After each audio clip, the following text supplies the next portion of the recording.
제가 읽겠습니다. 또 하루는 하나님의 아들들이 와서 여호와 앞에 서고 사탄도 그들 가운데에 와서 여호와 앞에 서니 여호와께서 사탄에게 이르시되 네가 어디서 왔느냐? 사탄이 여호와께 대답하여 이르되 땅을 두루 돌아 여기저기 다녀왔나이다. 여호와께서 사탄에게 이르시되 네가 내 종 욥을 주의하여 보았느냐? 그와 같이 온전하고 정직하여 하나님을 경외하며 악에서 떠난 자가 세상에 없느니라. 네가 나를 충동하여 까닭없이 그를 치게 하였어도 그가 여전히 자기의 온전함을 굳게 지켰느니라. 사탄이 여호와께 대답하여 이르되 가죽으로 가죽을 바꾸오니 사람이 그의 소유물로 자기의 생명을 바꾸올지라. 이제 주의 손을 펴서 그의 뼈와 살을 치소서. 그리하시면 틀림없이 주를 향하여 욕하지 않겠나이까. 여호와께서 사탄에게 이르시되 내가 그를 네 손에 맡기노라. 다만 그의 생명은 해하지 말지니라. 사탄이 이에 여호와 앞에서 물러가서 욥을 쳐서 그의 발바닥에서 정수리까지 종기가 나게 한지라. 욥이 제 가운데 앉아서 질그릇 조각을 가져다가 몸을 긁고 있더니 그의 아내가 그에게 이르되 당신이 그래도 자기의 온전함을 굳게 지키느냐? 하나님을 욕하고 죽으라. 그가 이르되 그대의 말이 한 어리석은 여자의 말 같도다. 우리가 하나님께 복을 받았은즉 화도 받지 아니하겠느냐 하고 이 모든 일에 욥이 입술로 범죄하지 아니하니라. 아멘. 전 세계 80억 인구가 각각 다른 삶을 살지만 모든 사람이 예외 없이 공통적으로 겪는 게 고통의 문제입니다. 교통사고를 당하거나 병에 걸리거나 또 가난 이런 등등이 고통의 표면적인 원인이지만 도대체 왜 내가 그런 고통을 당해야 하는가라는 고통의 근본적 이유는 알 수 없을 때가 많습니다.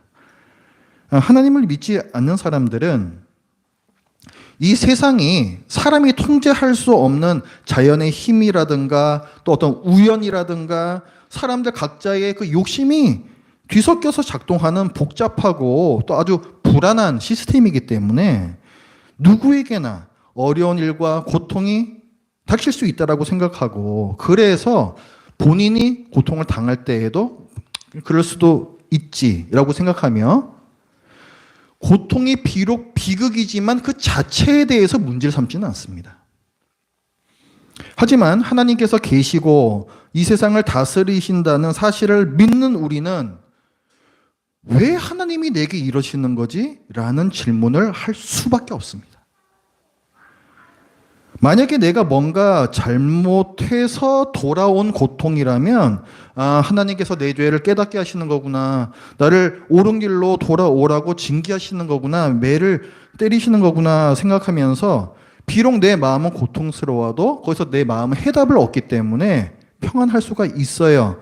하지만 내가 남들보다 특별히 잘못한 일이 없는 것 같고 신앙생활도 내가 앵간히 하면서 선하게 살고 있는 것 같은데 모진 고난과 고통이 닥쳐오면 도대체 왜 내가 이런 일과 고통을 겪어야 하는가? 왜 하나님께서 이런 고난을 내게 주시는가라는 끝없는 그 퀘스천 마크와 더 나아가서 신앙의 회의를 겪는 이 고통이 가중이 됩니다.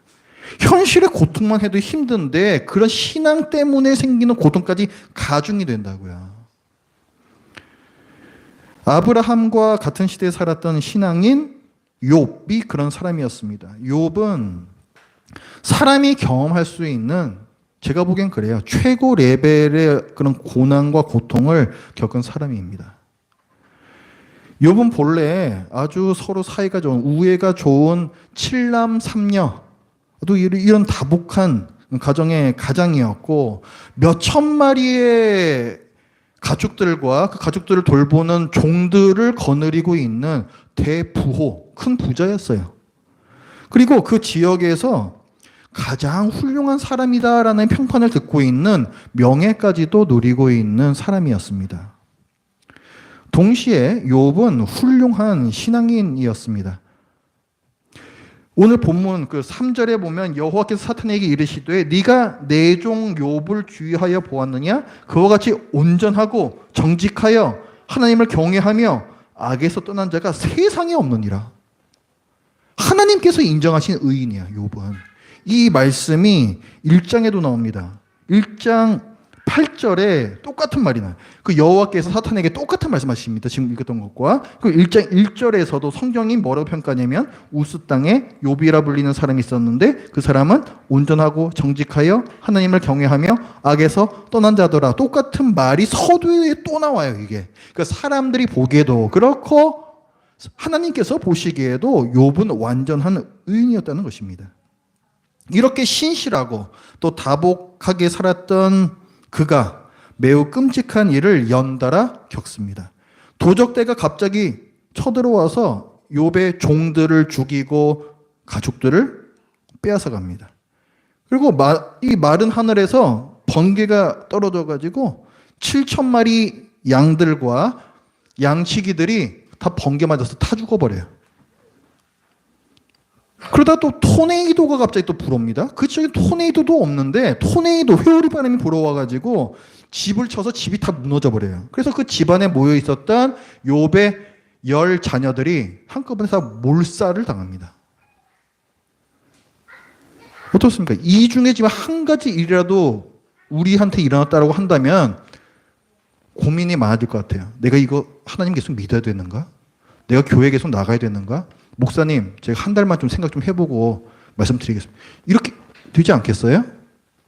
근데 이런 일들이 지금 몇 가지가 그것도 하루 이틀 사이에 계속 일어나게, 계속 욥한테.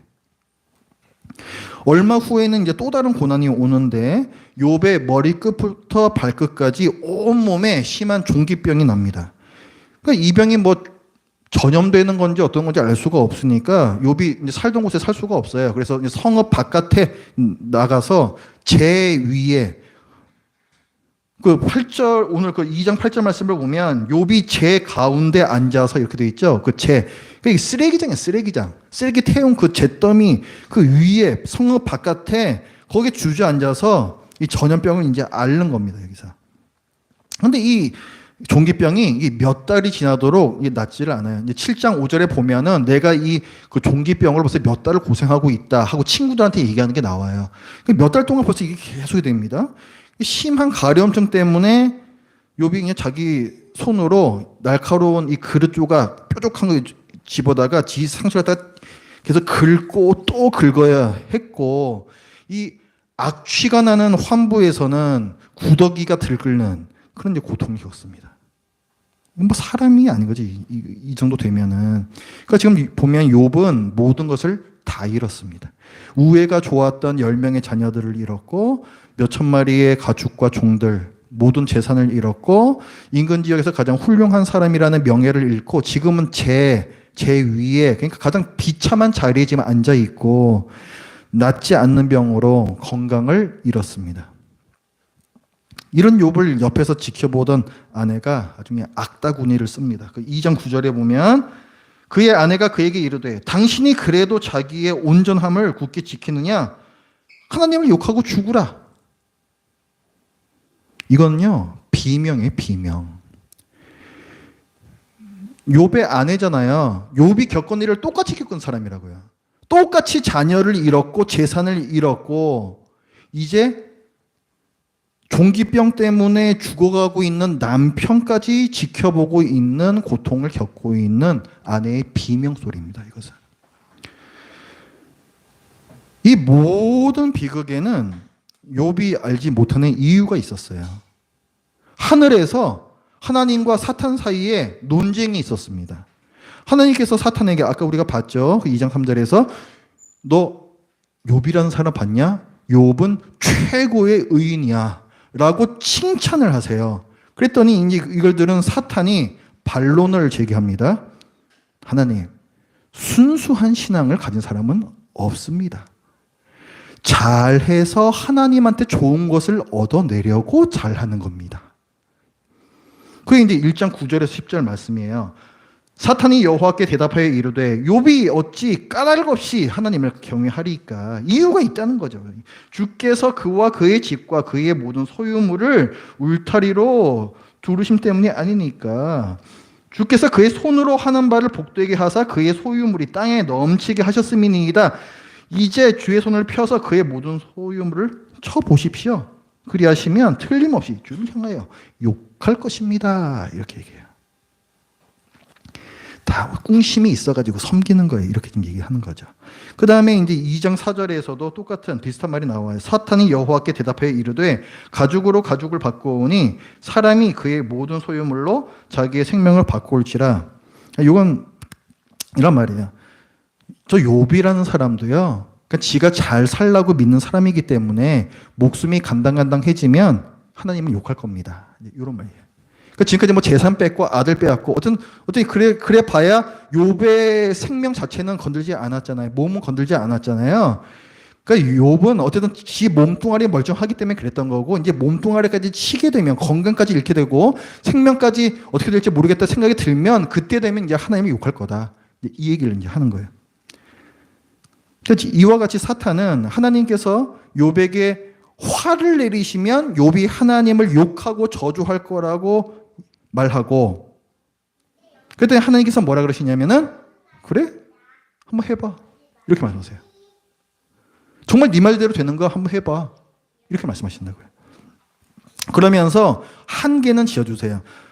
다만 그의 몸에는 손을 대지 마라. 처음에 뭐 아들 죽고 뭐 가축들 다 죽고 뭐 집이 뭐 이런 일을 있을 때는 욥의 몸에만 손을 대지 마라라고 제한 조건을 주셨었고, 그다음에 이제 이 사탄이 이제 그 건강을 이번엔 내가 치겠습니다 했을 때는 목숨만은 건들지 마. 이렇게 또 한계를 딱 지어주세요. 그래서 어떤 이런 하나님의 허락하에서 사탄이 욥에게 고통을 줍니다. 그러니까 어쨌든 이 고통은 제공자 원인이 이 누구한테 있는 거예요? 하나님한테 있는 거예요. 하나님한테 있는 거예요. 이거 분명히 기억하셔야 됩니다. 이 고통의 원인은 분명히 하나님한테 있어요. 하나님께서 손을 펴사 이런 말씀도 오늘 본문에도 나옵니다. 그래서 고통이 욥에게 임한다고요. 하늘에서 하나님과 사탄 사이에 논쟁이 있었고 그것 때문에 땅에서 욥이 모진 고통을 받게 된 것입니다. 그렇죠? 그런데 이것은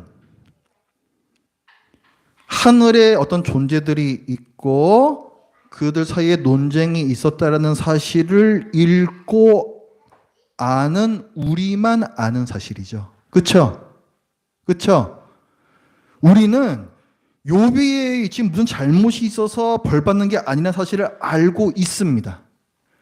그 성경이 지금 욥이 하나님께서 자랑하실 정도로 인정하신 의인이었음을 거듭 강조하고 있음을 봐요. 지금 그죠? 하나님께서도 그 2장 3절 말씀에 보면은 욥이 집 무너져서 아들 죽고 재산 모두 잃고 이런 모든 고통이 욥한테 무슨 잘못이 있는 것이 아니야라고 인정하시는 본문이 나와요. 2장 3절 뒤에 보면 네가 나를 충동하여 까닭 없이 그를 치게 하였어도 그가 여전히 자기의 온전함을 굳게 지켰다. 욥이 무고한 고통을 당했다라는 거예요. 하나님께서 스스로 말씀하시는 거예요. 욥한테 무슨 잘못이 있는 게 아니라고 말씀하시는 거예요. 그러니까 우리는 이 사실을 알고 있습니다. 또한 우리는 이 고난이 욥을 잠깐 tas던 길에서 옳은 길로 인도하시려는 사랑의 매가 아니라는 사실도 알아요. 그러니까 이 고난이 하나님의 진노의 형벌이 아니고 사랑의 매도 아니었다는 사실을 우리는 좀 안다고요. 그렇죠? 그리고 또 우리는 욥이 당한 이 끔찍한 일들이 하늘에서 뭔가 논쟁이라는 이 특별한 이유가 있어서 하나님께서 허락하셨다는 것을 우리는 성경 통해서 압니다. 그렇죠? 또 우리가 아는 건 뭐예요? 하나님께서 욥을 보호해 주시리라는 사실이에요. 어떤 특정 한계는 지어 주시잖아요. 그래서 욥의 이제 생명만은 하나님께서 지켜 주실 것이라는 사실 우리는 알아요. 그러나 욥은 아무것도 모릅니다. 욥은 아무것도 몰라요. 이 많은 사실들 중에서 아무것도 아는 게 없어요. 당사자인 욥은 하나님께서 자기를 최고의 의인으로 인정하시고 자랑까지 하셨다는 사실을 모르고, 자기를 놓고 하나님과 사탄이 논쟁을 벌였다는 사실도 모르고, 자기 병이 과연 나을지 아니면 이 병 때문에 자기가 생명을 잃을지 그 사실도 몰라요. 욥은 이 비극들과 고통이 왜 자기에게 닥쳤는지 전혀 모릅니다. 우리도 모든 것을 알고 고통받는 신앙인이 아니죠. 아무것도 알 수 없어서 답답하고 그래서 더 고통스러운 신앙인이 우리죠. 그렇다면 우리는 욥기를 읽을 때 모든 것을 알고 있는 사람으로서 욥을 이렇게 내려다보면서 잘 좀 하지, 이런 판단하는 마음으로 욥기를 읽어서는 안 됩니다. 도대체 하나님께서 내게 왜 이러시는 건가? 도대체 내가 뭘 잘못했다고 이러시는 건가? 지금 이 욥의 내면에서 소용돌이 치는 그 갈등과 답답함을 우리의 바로 그것으로 공감하면서 이 욥기를 읽어야 합니다. 우리가 알고 있는 하나님은 어떤 분이세요? 완전한 주권을 갖고 세상을 다스리시는 하나님이시고 완전히 선하신 하나님이세요. 근데 그 하나님이 도대체 나한테 왜 이러시는 건가? 완전한 주권, 현실적으로 생각해 보시라고요. 현실적으로 생각해 보시라고요. 여러분이 지금 이해할 수 없는, 내가 생각하는 정말 이건 부당한 고난을 내가 지금 받고 있어요. 그러면은 그 상황에서 우리는 뭘 생각해야 할 수가 있습니까? 내가 머리로 알고 있는 하나님이 있어요. 절대 주권을 갖고 계신 하나님, 세상을 완전히 통제하시는 하나님, 그거를 받아들이면은 어떻게 돼요? 내게 지금 부당한 일을 하시는 거니까 하나님은 절대적으로 선한 분은 아니란 얘기예요, 그러면. 그렇게 생각이 흘러가겠죠?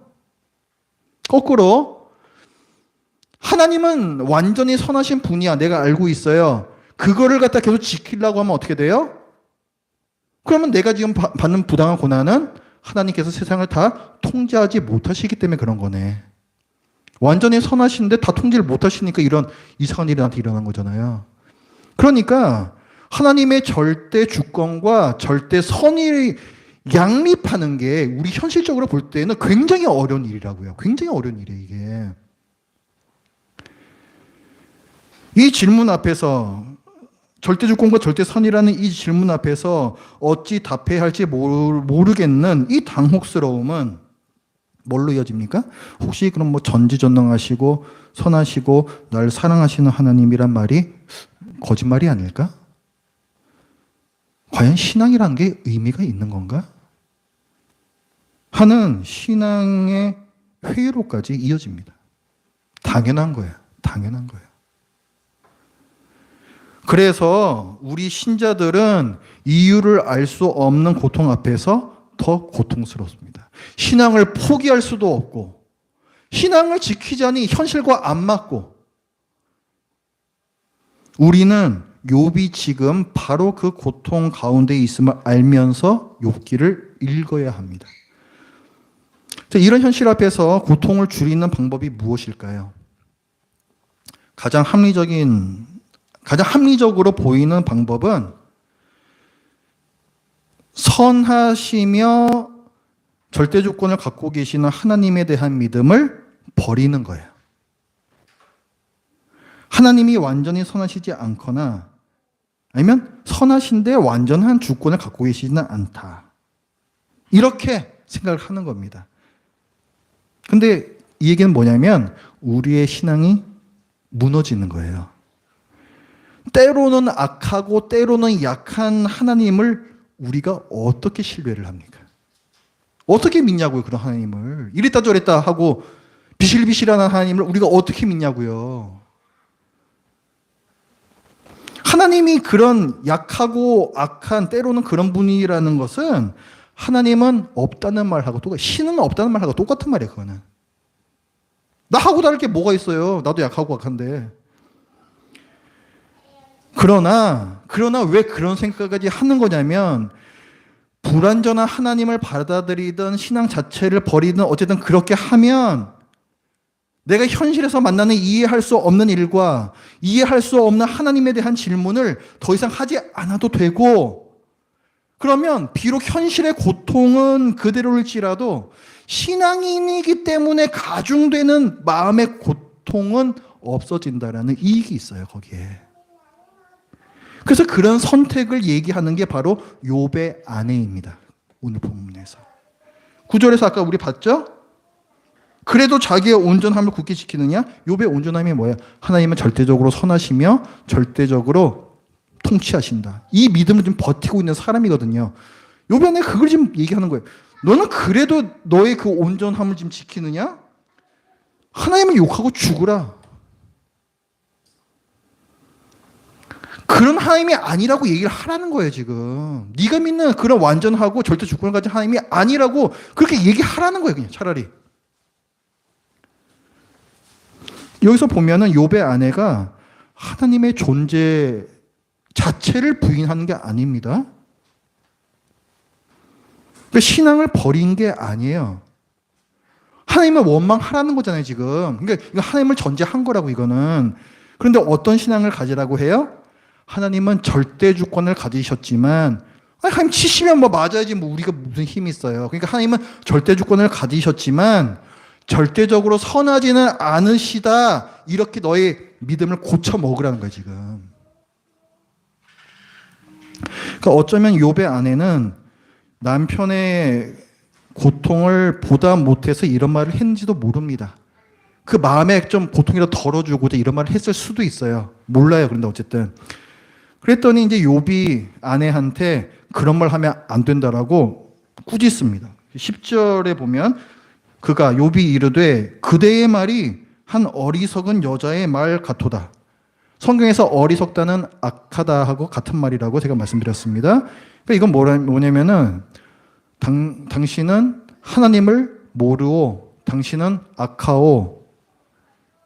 지금 당신이 한 말은 악한 말이요. 당신 꼭 하나님 모르는 사람 같네. 그리고서 이제 계속 가르쳐요. 그 10절 뒷부분에서 우리가 하나님께 복을 받았은즉 화도 받지 아니하겠느냐 이렇게 얘기해요. 뭡니까? 이거 하나님의 절대 주권이에요. 하나님이 뭘 주시든 하나님은 주시는 분이고 우리는 그냥 받는 존재라는 거예요. 하나님의 절대 주권이에요. 이게 하나님의 절대 주권. 1장 21절에서도 그런 말이 나와요. 1장 21절 같이 한번 읽어볼게요. 시작. 이르되 내가 모태에서 알몸으로 나왔사온즉 또한 알몸이 그리로 돌아가올지라 주신 이도 여호와시요 거두신 이도 여호와시오니 여호와의 이름이 찬송을 받으실지니이다 하고 똑같은 말이죠. 거두시는 분도 하나님이시고 이거 똑같은 말을 지금 하는 거예요. 그러니까 뭐가 되었든 하나님께서는 주시는 분이고 거두실 수도 있는 분이고, 그럼 우리는 주시면 그냥 받는 거고 거둬 가시면은 그냥 순순히 내어 드려야 되는 거고, 우리는 그런 하나님과 우리 사이에 큰 이 어떤 격차를 얘기를 하는 거예요. 그러니까 지금 욥의 신앙은 뭐예요? 지금 아내한테 뭘 가르치고 있는 거예요? 우리가 뭘 받아서 하나님을 섬기는 게 아니라 하나님 자체가 하나님을 믿고 신뢰할 이유야. 이 얘기를 지금 하는 거예요, 지금. 하나님이 하나님이시기 때문에 우리는 하나님을 섬기는 거야. 이 얘기를 지금 하는 거라고요. 이런 욥의 말은 전통적 지혜와 다릅니다. 전통적 지혜는 잠언의 지혜인데 순종하면 복이요, 불순종하면 저주. 인과 응보의 지혜입니다. 잠언에는 어떤 말들이 많이 나오는가? 하나님을 경외하며 순종하는 사람이 지혜자이고 의인이며 번영한다. 하나님을 모르고 경멸하는 사람이 어리석은 사람이고 악인이며 패망한다.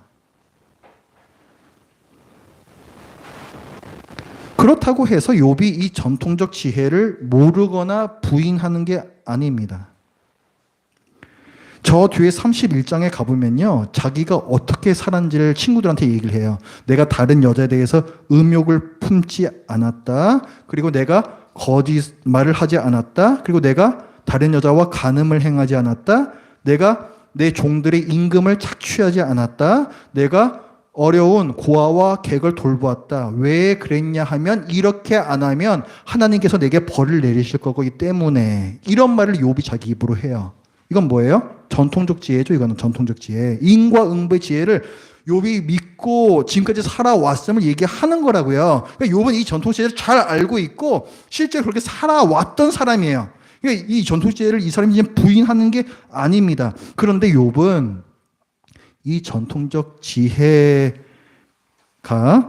이 세상을 움직이는 유일한 원리가 아님도 알고 있어요. 악인도 번영하고 의인도 패망함이 현실이다. 욥은 하나님께서 누구에게 복을 주시든 화를 주시든 하나님께서는 그러실 수 있는 절대 주권자라는 또 하나의 원리를 말합니다. 하나님은 이 세상을 다스리실 때 당신께서 말씀하신 인과응보의 원리 안에 스스로 갇히시지 않고 그 원리를 자유롭게 넘나드신다는 사실을 아는 지혜, 이것까지도 욥은 지금 알고 있는 거라고. 그게. 그래서 욥은 늘 어떤 상황에서든 나에게 뭐 복을 주셨든 내게 알 수 없는 화를 주셨든 하나님을 저주하는 일을 매우 조심했습니다. 심지어 자기 자녀들까지도 말만으로가 아니라 마음으로라도 혹시 하나님을 저주했을까봐, 욕했을까봐 그들을 대신해서 번제, 제사까지 드리기도 했어요. 1장 5절에 보면 그게 나오죠.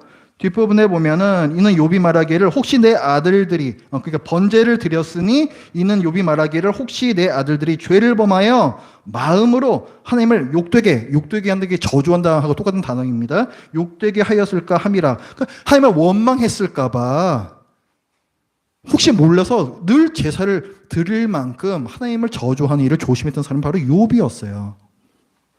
그 1장 5절 끝에 보면 뭐라 나옵니까? 욥의 행위가 항상 이러하였더라. 항상 이랬던 사람. 늘 그렇게 경계했던 사람이에요. 그렇기 때문에 욥에게 신앙이란 하나님을 무조건 신뢰함이고, 그래서 하나님을 마음으로나 말로나 욕하고 저주하고 원망하는 것은 결코 용납될 수 없었습니다. 그래서 지금 모진 고통과 고난을 지금 받고 있는 지금 이 현장 속에서, 그리고 아내가 그 하나님 말고 저런 하나님 차라리 믿어라고 유혹할 때에도 하나님을 원망하지도 욕하지도 않습니다. 자, 이 욥기 1장과 2장에는요 사탄의 신학과 욥의 신학이 나옵니다. 사탄의 신학은 무엇인가? 복 받으려고 하나님 믿는 것이다, 이거예요. 인과응보의 신앙입니다. 아까 1장 5절에서 뭐가 나왔어요? 1장 5절이었나요? 아까 그 사탄이 말한 게 있었잖아요. 까닭 없이 하나님을 경외하리까, 그죠? 까닭 없이 하나님을 경외하리까. 9절에 나오는 거예요. 1장 9절. 욥이 어찌 까닭 없이 하나님을 경외하리까. 다 꿍심이 있는 거예요. 다 자기 복 받으려고 그렇게 섬겨서 자기 복 받으려고 그러는 거예요. 인과응보의 신학이란 거예요. 이게 사탄의 신학이죠. 지금 주장하는 바죠. 근데 욥의 신학은 뭐예요? 하나님이 하나님이심을 믿으니 내가 복도 받겠고 화도 받겠다라는 거예요. 다른 이유가 없어요. 하나님이 하나님이시니까 내가 복도 받겠고 화도 받겠다는 거예요. 주신 대로 받겠다는 거예요. 이게 하나님의 절대 주권을 인정하는 신학입니다. 우리는 어떤 신학을 갖고 있는가 살펴봐야 돼요. 구원받아 천국 가려고 믿는다 한다면 누구의 신학일까요? 죄 지으면 벌 받을까 봐 하나님께 순종한다 하면 누구의 신학입니까? 내 마음의 평안을 위해서 믿는다라고 하면 누구의 신학인가요? 내 건강한 삶을 위해서 하나님을 믿는다 하면 그것은 누구의 신학입니까? 내 행복한 삶을 위해서 하나님을 믿는다 한다면 그것은 누구의 신학입니까? 하나님께서 인정하신 욥의 신학은 무엇입니까? 극단적으로 말하면, 잘 들으세요. 저는 예수님께서 제 죄를 대속하셨음을 믿습니다. 저는 제가 의인임을 믿습니다. 그러나 하나님께서 만약 제게 지옥에 가시라 말씀하시면 하나님을 원망도 저주도 하지 않고 저는 그 말씀에 순종하여 하나님을 찬송하며 지옥으로 가는 길을 걸어가겠습니다. 이게 하나님께서 인정하신 욥의 신앙이란 거예요. 이게 진정한 신앙이란 거예요. 이게 주신 이도 하나님이시고 거두신 이도 하나님이시니 하나님께서 말씀하시는 것은 제가 다 믿고 신뢰하고 받아들이겠습니다 하는 그 신앙. 하나님께서 제가 보기에는 이해할 수 없는 화를 주실지라도 실제로 어쩌면 말도 안 되는 얘기지만 그것이 부당한 고난일지라도 어찌하시든 여전히 하나님은 선하십니다 고백하는 신앙, 이게 하나님께서 인정하시는 신앙이에요. 이게 우리가 지금 그 성경 학교 하면서 창세기 1장부터 3장까지를 계속 보고 있습니다. 하나님께서 아담에게 말씀하시는 게 뭐예요? 너는 내게 순종하라 말씀하시죠?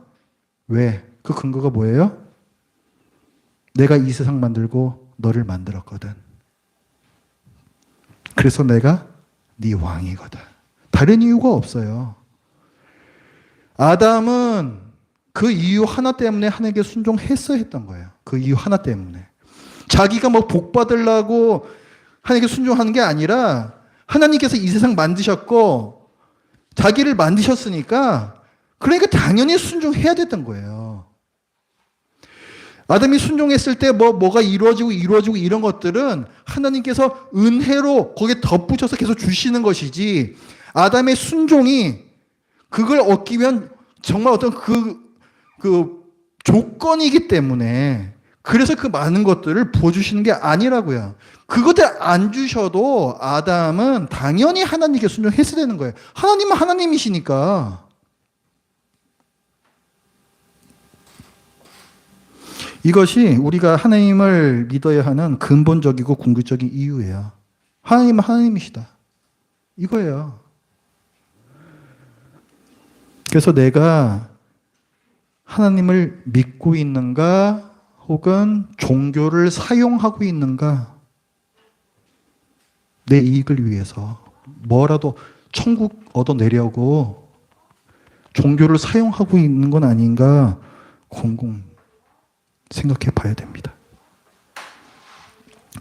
그러면 이제 여기까지 1장, 2장 봤잖아요. 그럼 이렇게 해가지고 욥이 자기 입술을 지키는 걸로 이제 온전함을 지키는 걸로 끝나잖아요. 그럼 이로써 이제 하나님과 사탄의 논쟁은 이제 마무리가 된 것인가? 이제 욥이 믿음의 시험을 통과했는가?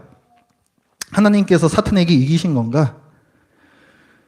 그 문제는 이제 10절 마지막 부분, 이 모든 일에 욥이 입술로 범죄하지 아니하니라. 이 말씀을 어떻게 해석하냐에 달려 있습니다.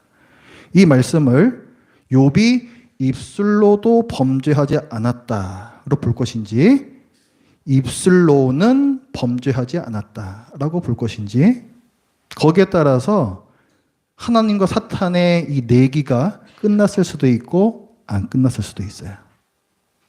여러분은 어떻게 생각하십니까? 다음 주 이 시간에 살펴보겠습니다. 기도하겠습니다.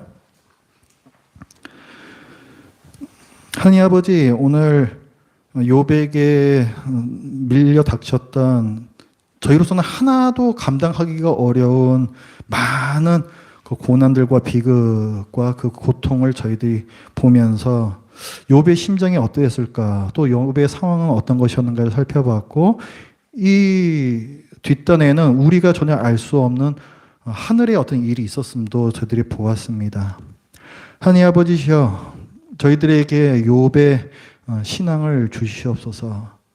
저희들이 갖고 있었던 이 신앙이 혹시 사탄의 신학에 물든 신앙이었다면 그 부분 이 시간에 주님께서 정확하게 알려주셨사오니 다 걷어내게 하여 주시고 저희 믿음을 면밀히 검토하여 보아서 우리의 이 믿음이 하나님께서 기뻐하시는 순수한 믿음 되게 하여 주시옵소서. 예수님의 이름으로 기도드립니다. 아멘. 찬송가 232장 1절부터 3절